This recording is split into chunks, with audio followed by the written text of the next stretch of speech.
Haven't gotten an oil change since June of last year, which is 23,000 miles ago. The financing and like all of the contracting part, they fucked me so hard. This hoopty is way better than my Mercedes. At the time, the car feels worth it. It feels justified, necessary, deserved. The regret only shows up later, when the payment, insurance, and maintenance start eating up your budget every month. Before we get into the regret, we're going to start off the video with a woman who didn't realize she needed to change her oil every 5,000 miles. I haven't gotten an oil change since June of last year, which is 23,000 miles ago. And I didn't realize that was bad because I thought I was supposed to get one every like 15,000 miles. And I thought, oh, dealerships lie a little bit, so you can push it a little bit further than that. No. The reason I thought it was 15,000 miles is because last time I went, I got the sticker, right? And the sticker, it looks to me like it says 15,000 miles. But no, like I Googled it yesterday because my car was like flashing up here and it was saying like, oh, like warning, you have really low oil, stop your car immediately. And I'm like, what the fuck? Why is my car saying that? Not knowing about basic maintenance doesn't make you stupid, but it does make it expensive. To me, that sticker looked like 5,000 miles. But this is one of those things where you don't know what you don't know. Nobody sat her down and said, hey, this is what you actually have to do when you own a car. You would think she would have felt the car not running very well. I notice mine feels very different when it's approaching that time for an oil change. I Google it and I find out you have to get an oil change every 5,000 miles. This says plus 5,000. I thought it said 15,000. It says plus 5,000. So you're supposed to get a fucking oil change every 5,000 miles. I've gone 23,000 miles without getting a fucking oil change. I cannot believe my car did not break on the spot. So, I got some oil. I put in a whole thing of oil yesterday and it still was like below E. Like I was checking the stick and stuff. It was still like super fucking low. So I got a whole other quart of oil, but yeah. I guess if she doesn't know when to change her oil, she doesn't know to check her oil. I'm surprised that the car is still driving. Well, it's driving for now anyways. She's likely done quite a bit of damage driving around with almost no oil in it. Every car is different, every engine is different, but the information is there. It's in the manual. But she obviously didn't look at it. She just drove it. And that might just end up costing her quite a bit of money. I owned this car for literally one day. Okay, you guys, the past 2 days of my life have been so insanely stressful, and let me tell you why. So I bought my car. Woohoo! Yay, I didn't even get to really like enjoy it because the financing and like all of the contracting part, they fucked me so hard. They messed me up so hard. I didn't realize how bad the refinancing contract was, blase. I didn't realize any of these things until, of course, I call my father and I tell him like, I'm all excited. I'm like, oh, they did this and this. And my dad's like, what? Basically, they signed me up for gap insurance, didn't need it. Only one day in and she's already regretting the car. And I wouldn't say you don't need gap insurance. If you put a large down payment down and depreciation isn't likely to outpace your loan balance, then yeah, you might be fine without it. But in most cases, especially when buying a new car, gap insurance is probably a really good idea. Honestly, guys, I can go back and forth about how shitty the contract was, but luckily there's a 2-day canceling like contract fee. So instead of buying this car that I was so excited to do, I am no longer buying this car and I'm here at Mercedes-Benz right now and I'm dropping it off. I owned this car for literally one day. I'm just going to trade it in, forget the contract, whatever. And in a few months, I will be getting into a new car. And I say a few months because we have some life-changing things coming up that you guys don't know about yet. And you guys will know very soon. And then you will understand why it is not smart for me to get into a vehicle right now. Okay, so stay tuned for that. But yeah, long story short, I feel like Dropping off a car after one day tells you everything you need to know. When someone goes from excited to second-guessing that fast, it's not about the car, it's about the deal. This is probably one of those situations where the dealership knew exactly what they were doing, and she didn't. And this happens to a lot of people. You don't realize something is off until somebody you trust looks at it and goes, yeah, no. That outside perspective is usually what makes you stop and rethink it. Try to do what was best financially. I was like, okay, I'm going to buy this car for the low, and then I'm going to sell it, and I'm going to flip it, whatever. It was not that simple, and it was never that simple, and I'm just a girl.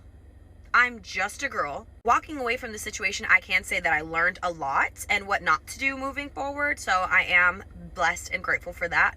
But I'm really not liking Mercedes-Benz right now, or like the people at this exact location because of how they went about things. They literally played me. Anyways, I'm here. Let's drop it off. Whatever. I really hate the I'm just a girl excuse. It's fine if we're talking about lifting heavy objects, no problem, but that's not what this is. Financing terms, interest, payments, how long you're paying, and how much it actually costs in the end. That's not a gender thing, that's basic math. And the problem isn't she couldn't understand it. It's that she likely didn't slow the process down enough to actually go through it. So my car is a Mercedes, right? Convertible. I bought it about like a year ago. And the headaches that a Mercedes gives is terrible. Terrible. And the pricing of everything is out the roof. Thank God that my family owns a mechanic shop. So a lot of the times my brothers and my dad can fix it. But there's just things that Mercedes does that most of the time you gotta go to them, because it's like the headache of their cars. So if you have this itch that you want to get a Mercedes, I want to get a Mercedes, don't do it. Don't do it, please. It's not worth it. I'm in my grandpa's car, and let me tell you, este carrito, este little hoopty. You would think with mechanics in the family, somebody would have mentioned Mercedes can be a lot more to deal with than the average car. That's the part people don't factor in with some of these cars. It's not just expensive when something breaks, it's how often things seem to break.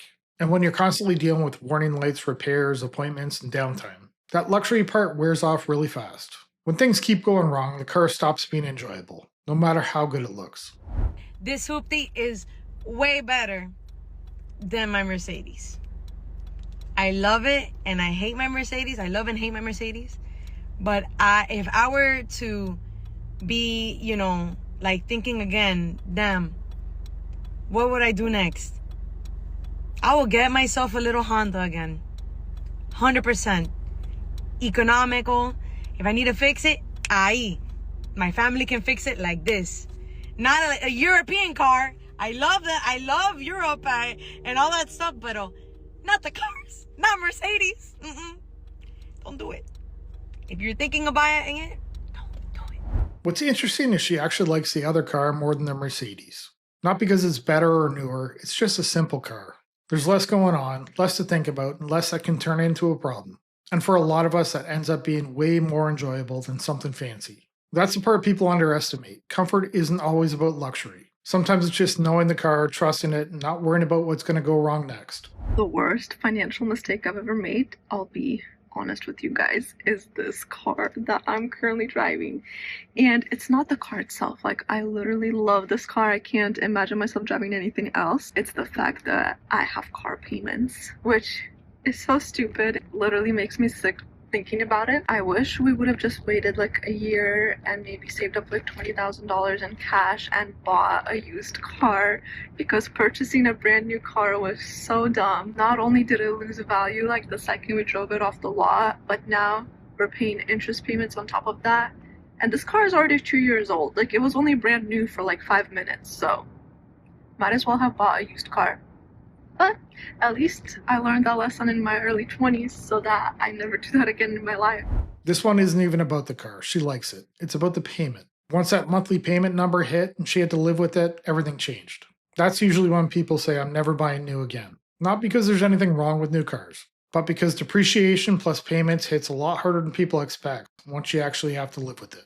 That payment sounds fine until it's coming out of your account every month. It took me $18,000 to realize no car payment and a cheap car is the way to go. Here's what I'm driving currently, my beautiful 2003 Toyota Corolla with 165,000 miles. And this is the car that cost me about $18,000 over the course of 3 years. I don't know why it's tweaking like this, but it's a 2020 Kia Stinger. I paid $354 a month for 3 years. Mind you, this was my first car I had when I was about 18 years old. It was a Hyundai Sonata. I paid it off and decided to take the money after selling it and put it down on the Kia Stinger.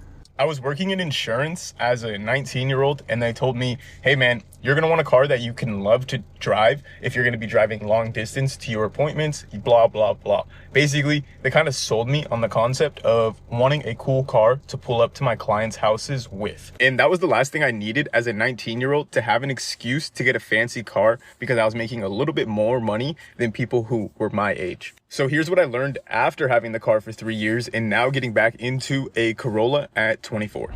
I've heard the same line from a few salespeople, not to me, but to other people. If you're going to be doing long distance, you need to love the car you're driving. I get the idea. You don't want to hate something you're in every day. But loving the car doesn't change the payment, and it doesn't make the deal any better. Once the excitement wears off, you're still left with the same numbers, the same commitment, month after month. At some point, liking the car matters a lot less than whether the cost actually makes sense. Having the fancy car was cool for about 6 months to a year until I realized I'm paying so much money just to drive this thing, and it doesn't make my life any different. Yeah, girls might be like, dang, you got a nice car, but if you don't have game, you don't have game, whether you got a car or not. The homies loved it, but they also loved the simple cheap car. So it doesn't really matter if you got real homies, they don't care what you're whipping in. When I first hopped in the Corolla, it was pretty humbling because some people might see it as a beater, but after being in that nice car for 3 years and having fucking roll down windows, it's a little humbling. For me, maybe it felt like I needed to be humbled because honestly, now I have more money in my savings. I'm able to invest more money every month and I can go on vacation or do the things that I want because I don't have to worry about spending and saving almost $400 every month on just driving. As always, nobody cares what you're driving. People think they do, but they don't. Everyone is too busy worrying about their own things. The badge, the trim level, how new it is. None of that matters to anyone except the person making the payment. Once you realize that, it takes a lot of pressure off. You stop buying cars to impress people who aren't paying for them, and you start caring more about what actually works for you. This truck costs almost as much as a house, and I'm going to tell you why. Behind me is a 2026 Ram Tungsten 1500. There's 3 reasons why it's worth $100 grand. Reason number 1, air ride suspension, smooth as can be. Reason number 2, the interior. Look at this interior, it's amazing.